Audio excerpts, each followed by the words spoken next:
হঠাৎ করেই প্ল্যান করি আর আমরা ঘুরতে চলে যাই বালিয়াটি জমিদার বাড়ি। এই বাড়িটি মানিকগঞ্জের সাটুরিয়া উপজেলায় প্রায় 200 বছরের ইতিহাস ঐতিহ্য নিয়ে দাঁড়িয়ে আছে। আনুমানিক 1790 খ্রিস্টাব্দে বালিয়াটি জমিদার বাড়িটি তৈরি করা হয়। এই বাড়ির উত্তর পশ্চিম পাশে লবণের একটা বড় গোলাবাড়ি ছিল।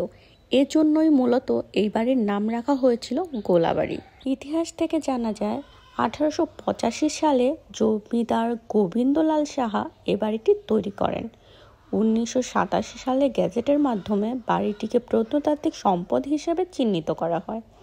পরে 2008 সালে বাড়িটি হস্তান্তর করা হয় প্রত্নতাত্ত্বিক বিভাগের কাছে। বর্তমানে এই বাড়িটির ওই বিভাগের আওতায় আছে। সামনের 4টি ভবনের মধ্যে পশ্চিম দিক থেকে দ্বিতীয় ভবনের দোতলায় জাদুঘর হিসেবে ব্যবহার করা হয়। এখানে প্রাচীন নিদর্শন প্রদর্শন করে রাখা হয়েছে। বর্তমানে টিকিটের বিনিময়ে জাদুঘরটি দেখানো হয়, কিন্তু এখানে ভিডিও করা বারণ। আমি লুকিয়ে লুকিয়ে একটুখানি ভিডিও করেছিলাম জাস্ট আপনাদের সাথে শেয়ার করার জন্য, কিন্তু তারা আমাকে নিষেধ করে দিয়েছিল যেন আমি কোনো ভিডিও না করি। তারপর একটু ভিডিও করি আর বাইরে চলে আসি। আর এটা হচ্ছে জমিদার বাড়ির পিছনের সাইডটা। এই জমিদার বাড়িতে অনেক অনেক অনেক পুরনো ইতিহাস লুকিয়ে আছে। জমিদার তার ছেলে মেয়ে প্রজাতি নিয়ে তাদের এই জমিদার বাড়ি ছিল। এরা মূলত ছিল লবণ ব্যবসায়ী। এরা লবণের চাষ করত এবং বিক্রি করত। এদের অনেক যেমন ভালো সাক্ষী রয়েছে, এই জমিদার বাড়ির অনেক পিছনের সাক্ষীও আছে।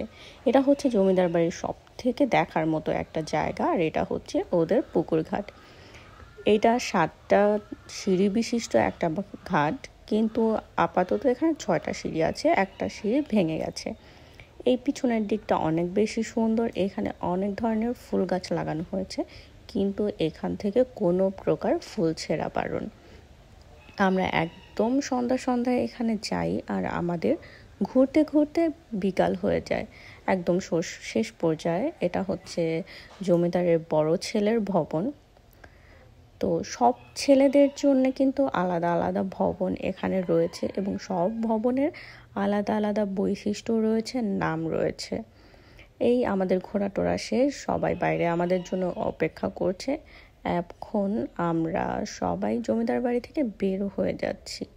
হুবাব, নাবিলা, মোহাম্মদ আলী ওরা তো সবার আগে। আর জমিদার বাড়ির সামনে কিন্তু সুন্দর একটা ট্রেন আছে। এটা আমরা যাওয়ার সময় দেখছিলাম। হুবাব ওঠার জন্য কান্নাকাটি করছিল, কিন্তু ওকে ওঠানো হয় নাই। সো আমরা বের হয়েই এই ট্রেনটায় উঠে পড়ি এবং আমাদের ঘোরাফেরা শেষ। তারপর আমরা বিকাল সন্ধ্যার আগেই বাসায় চলে আসি। আকাশে অনেক মেঘ করছিল আর অনামিকার আসার কথা ছিল। আর আমরা মানিকগঞ্জে আসতে দেখি অনামিকাও চলে আসছে।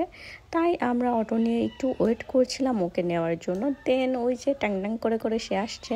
দেন আমরা অনামিকাকে নিয়েই সবাই একসঙ্গে বাসায় ফিরে আসি। আজকের দিনটা আমরা সবাই মিলে অনেক মজা করেছি। আপনাদের কেমন লাগলো জানাবেন। আল্লাহ হাফেজ।